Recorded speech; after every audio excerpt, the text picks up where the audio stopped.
Hello friends, in the last lecture we are discussed about the moment of inertia of symmetrical and unsymmetrical I section. I sectionचा आपण फक्त काय केला होता, symmetrical आणि unsymmetrical सेक्शनचा आपण मोमेंट ऑफ इनर्शिया कसा कॅल्क्युलेट करायचा ते आपण स्टडी केला होता. त्याच्यामध्ये काय केलं होतं, कोणताही आय सेक्शन आपण घेतला तर तो तीन पार्ट मध्ये आपण डिवाइड करत होता. दोन त्याच्यामध्ये फ्लॅंज असतात आणि एक व्हर्टिकल वेब असतं. आता आपण आज स्टडी करायचं आहे.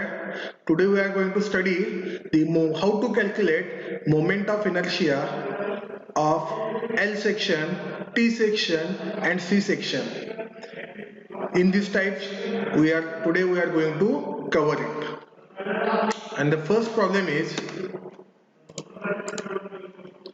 L shape problem.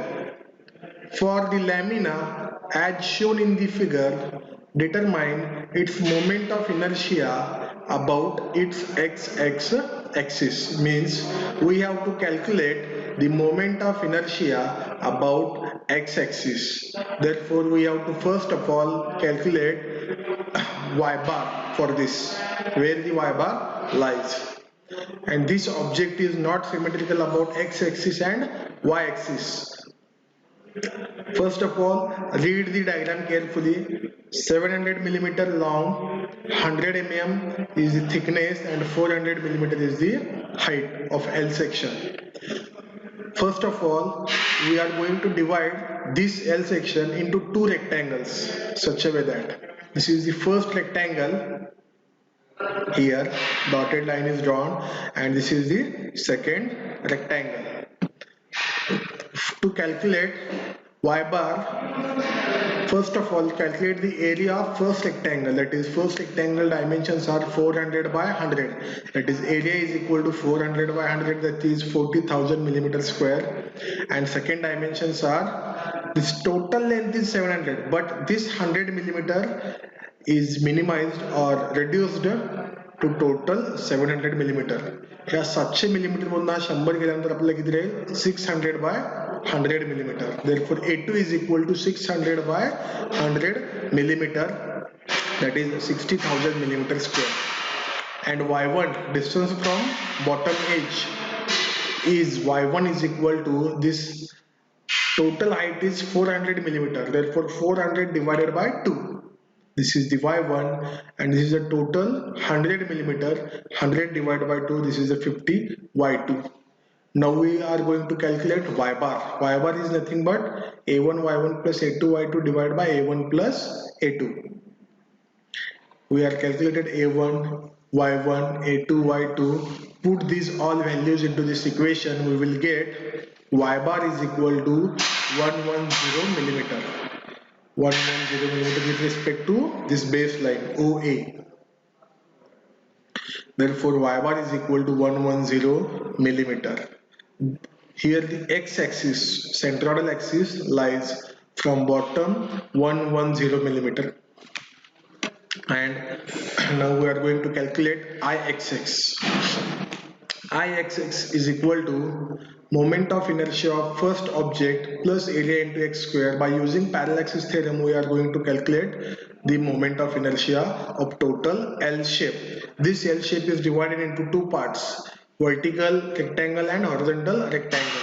For both we are going to calculate moment of inertia. Ixx is equal to Ixx1 plus Ixx2.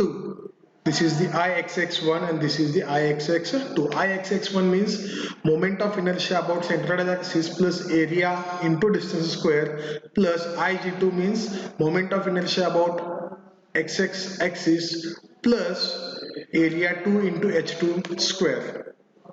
Here put the all values where h1 is equal to distance between this x1 and y bar. This is the total 200 minus 110, that is 30 millimeter it comes.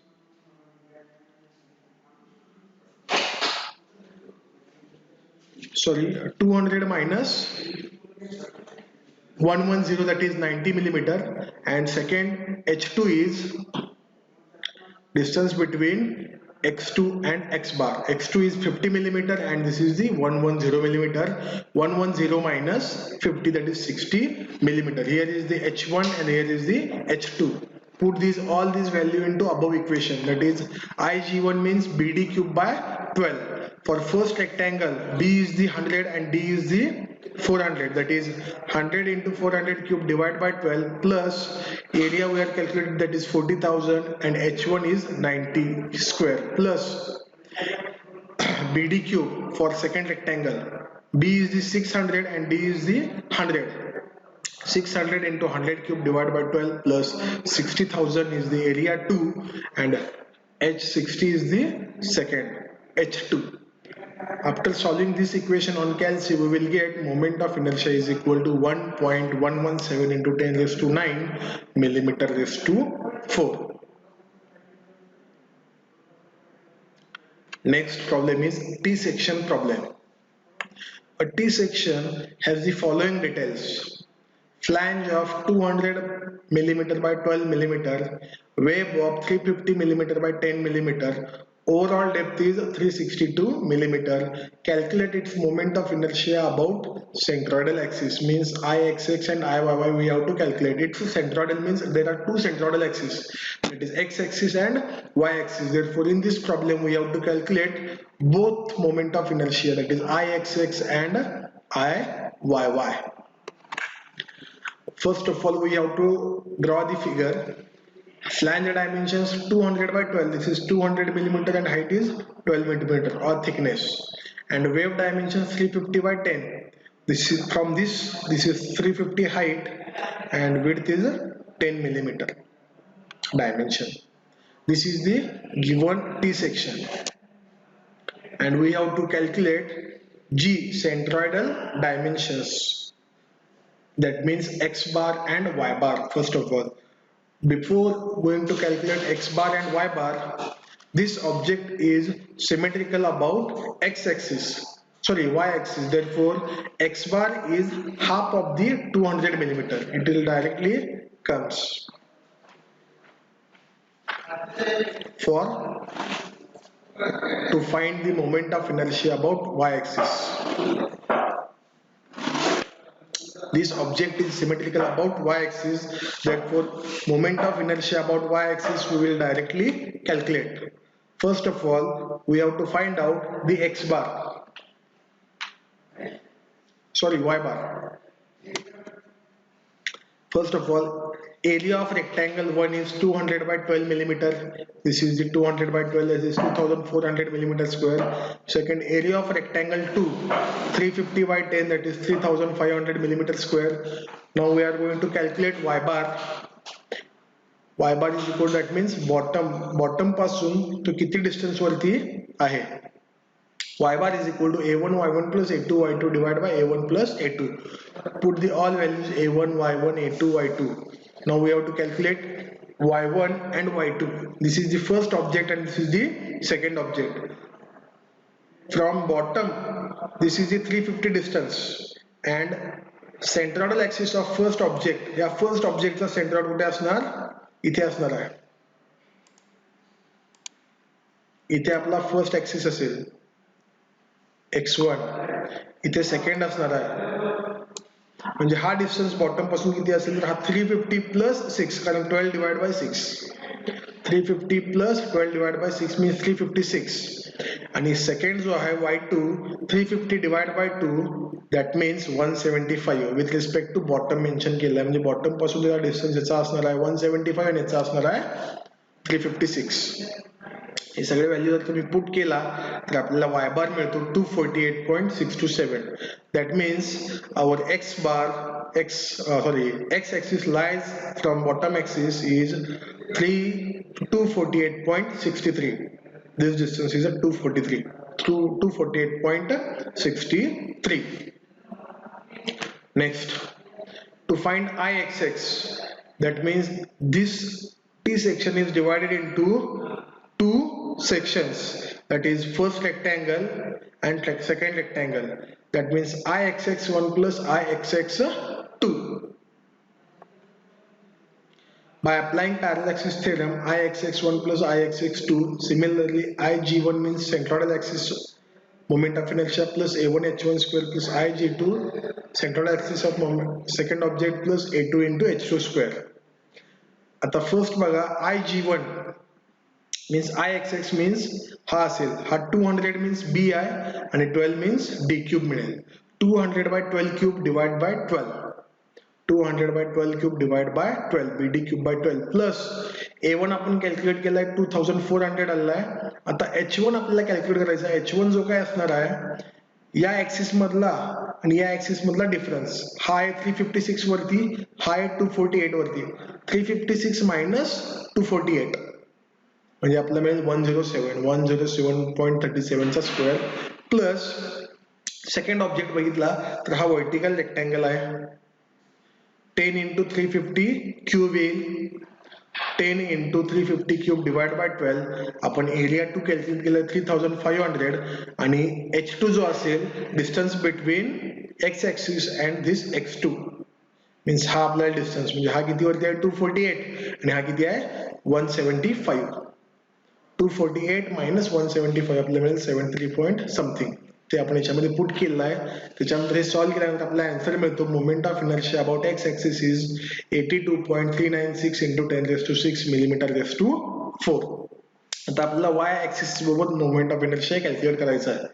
Since T section is symmetrical about Y axis. आता हा जो object आहे या Y axis सोबत symmetrical आहे. Directly आपल्याला काय करावं लागतील दोन वाय ऍक्सिस चे फॉर्म्युला यूज करावे लागतील. db cube by 12 plus db cube by 12. Iyy is equal to Ig1 plus Ig2. Symmetrical असल्यामुळे तिथे पॅरलल ऍक्सिस थेरम यूज होणार नाही. आता Ig1 कोणता आहे हा first moment of inertia about first axis.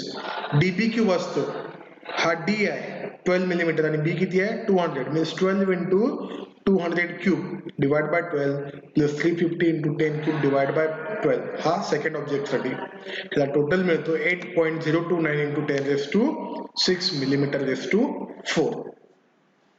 Similarly next problem हा इन्व्हर्टेड टी सेक्शन आपल्याला दिलेला आहे. प्रॉब्लेम तोच आहे फक्त टी सेक्शन कसा आहे inverted as shown in figure. 200 millimetre जी फ्लॅनच्या डायमेन्शन्स आहेत, 12 मिलीमीटर थिकनेस आहे आणि वेव्ह जो आहे 350 by 10. सेम प्रॉब्लेम आहे. हा जो प्रॉब्लेम आहे आता आपण बघितलेला सेम प्रॉब्लेम आहे फक्त आपण काय केलेला आहे तो इन्व्हर्ट केलेला आहे ह्याच्यामध्ये.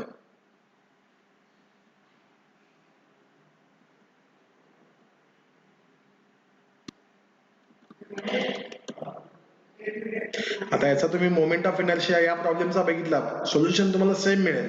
ह्याचा moment of inertia about X axis जो आहे किती आहे 82.396. ह्याचा पण तुम्हाला इतकाच मिळेल 82.396 आणि इथं फक्त तुम्हाला moment of inertia about X axis calculate करायला सांगितलेला आहे. आता तो कसा करायचा शॉर्ट मध्ये मी सांगतो फक्त. हा मी रिड्रॉ करून घेतलाय डायग्राम. ह्याचा फर्स्ट जर आपण बघितला ह्याचा फर्स्ट ऍक्सिस कुठे येईल इथे येईल. सेकंड इथं कुठेतरी येईल.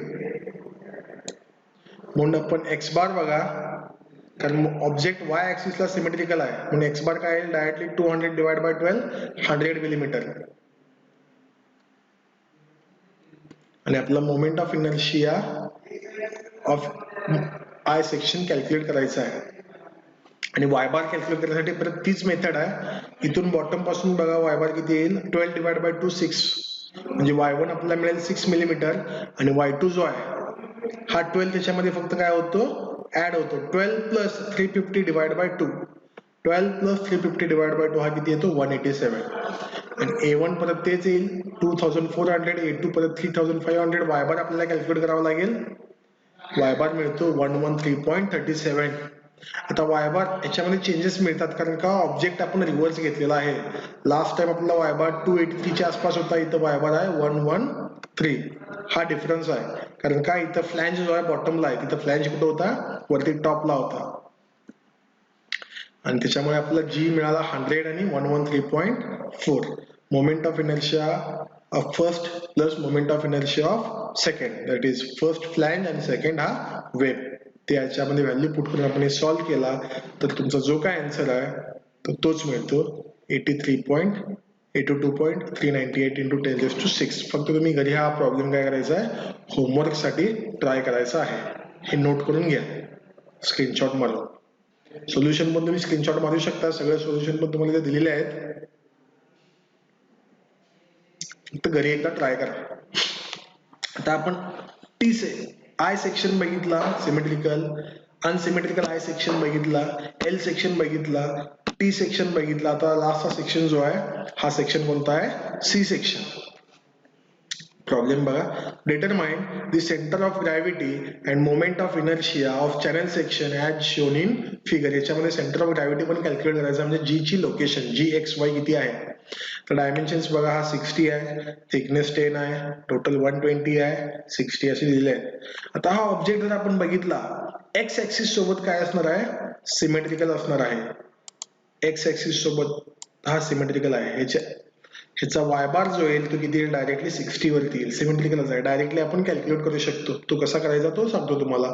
First of all he diagram redraw करून घ्यायची आहे. इथं मी रिड्रॉ केलेलं आहे ही डायग्राम, आणि डिवाइड करून घ्यायचा आहे. आता हा फर्स्ट ऑब्जेक्ट मी डिवाइड केला, इथं बघा डॉट रेटने दिसतो आपल्याला.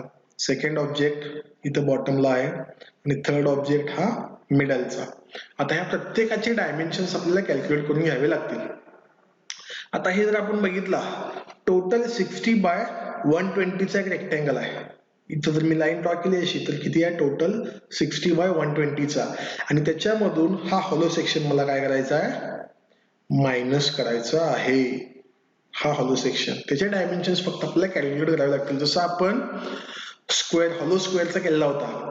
बी किती येईल, 60, कॅपिटल बी 60, कॅपिटल डी 120 येईल. तसं स्मॉल बी आपल्याला कॅल्क्युलेट करावे लागतील. इथे दिलेला आहे B is equal to width of rectangle P Q R S. Sorry, इथे एबीसीडी दिला आहे, चुकून पी क्यू आर एस त्यांनी म्हटलेलं आहे.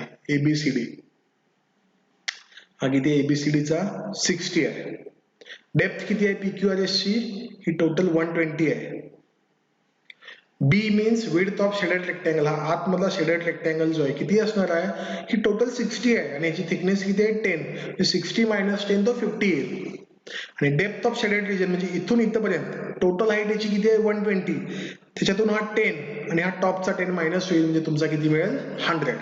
म्हणजेच काय, moment of inertia about X axis is equal to capital BD cube by 12 minus small BD cube by 12 असं आपण कॅल्क्युलेट करू शकतोय. लार्ज रेक्टँगल मधून हा स्मॉल रेक्टँगल मी काय केला, मायनस केलेला आहे. कारण का, ऑब्जेक्ट एक्स ऍक्सिस सोबत सिमेट्रिकल आहे म्हणून. सिमेट्रिकल जर नसता तर नॉर्मली आपण जसं केलेलं आहे एक्स बार वाय बार कॅल्क्युलेट करून, तसं आपल्याला करावं लागला असतं by using parallel axis theorem. तर पुट करा व्हॅल्यू सगळे. 1/12 कॉमन आहे, काढलेला आहे. बीडी क्यूब मायनस बीडी क्यूब, हा कॅपिटल आहे 60 इंटू 120 क्यूब, हा स्मॉल आहे मायनस 50 इंटू 100 क्यूब. तर आपल्याला moment of inertia about X axis मिळतो 4.47 इंटू 10⁶ मिलीमीटर रेस टू 4. आता आपल्याला करावं लागेल moment of inertia about Y axis. Y axis म्हणजेच काय, हा वाय ऍक्सिस इथे कुठेतरी येईल, कारण वाय ऍक्सिसला हा ऑब्जेक्ट काय नाही आहे, सिमेट्रिकल नाही आहे. त्यासाठी आपल्याला एक्स बार कॅल्क्युलेट करावा लागेल. एक्स बार कॅल्क्युलेट करण्यासाठी प्रत्येकाचा एरिया माहित पाहिजे. A1, A2, A3. A1 बघा किती आहे 60/10, A2 60/10 आहे, आणि A3 जो आहे ह्याची हाईट आहे 100/10 म्हणजे 1000, आणि याचे 600 मिलीमीटर स्क्वेअर मिळतो, आणि याचा 1000 मिलीमीटर स्क्वेअर मिळतो. x1, x2, x3 कॅल्क्युलेट करून घ्यावे लागतील. आता x1, x2 बघा कसं येईल या केसमध्ये. x1, x2, आता फर्स्ट ऑब्जेक्ट इथं आहे, ह्याची विड्थ किती आहे 60 डिवाइड बाय 2 म्हणजे सेंटरला आपल्याला x1 मिळेल 30 मिलीमीटर. सेकंड जो ऑब्जेक्ट आहे सेम इथं आहे, 60 डिवाइड बाय 2 हा 30 ला मिळेल. थर्ड जो ऑब्जेक्ट आहे इथं आहे, इथून आपण कॅल्क्युलेट करतोय वाय ऍक्सिस सोबत रेफरन्स काय असतो, हा एडी असतो. मग हा याची थिकनेस किती आहे 10 डिवाइड बाय 2 म्हणजे तो किती मिळेल 5 मिलीमीटर. एक्स बार मध्ये व्हॅल्यू सगळे पुट केले, A1 x1 plus A2 x2 plus A3 x3 divide by A1 plus A2 plus A3, तर आपल्याला एक्स बार मिळतो 18.63. म्हणजे इथून हा डिस्टन्स किती असणार आहे 18.63 एक्स बार आपल्याला असेल. आता आपल्याला moment of inertia about Y axis calculate करतोय, तर त्याच्यामध्ये IYY1 plus IYY2 plus IYY3 घ्यावे लागतील. by using parallel axis theorem I_y_1 म्हणजेच काय I_g1 plus A1H1 square, I_y_2 म्हणजे I_g2 plus A2H2 square आणि y_y3 means I_g3 plus A3H3 square. आता प्रत्येकाचा h आपल्याला कॅल्क्युलेट करता आला पाहिजे. आता फर्स्ट ऑब्जेक्ट इथं आहे, किती डिस्टन्स वरती 30 मिलीमीटर वरती.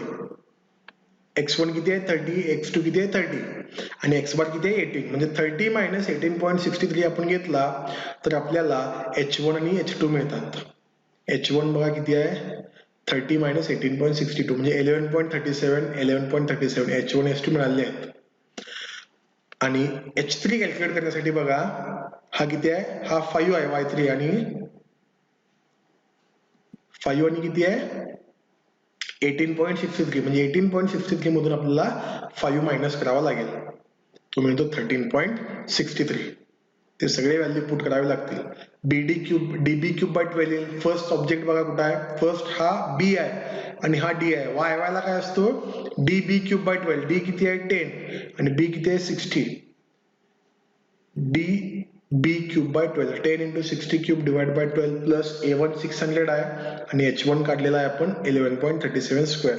सिमिलरली प्लस सेकंड ऑब्जेक्ट बघा हाच आहे, तेच फॉर्म्युला येईल सगळे त्याच्यामध्ये कारण सगळे सेम आहेत. एरिया सेम आहे, डिस्टन्स सेम आहे आणि डायमेन्शन्स पण सेम आहे.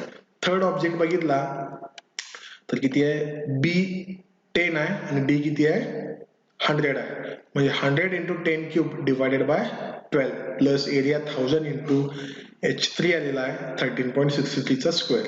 हे जर आपण सॉल्व्ह केलं तर आपल्याला मिळेल 709.24 into 10⁻³ मिलीमीटर स्क्वेअर. अशा प्रकारे आपलं थर्ड टॉपिक जो आहे मोमेंट ऑफ इनर्शिया इथं कम्प्लीट होतो आणि नेक्स्ट लेक्चरला आपण टॉर्शन स्टार्ट करणार आहे. थँक्यू.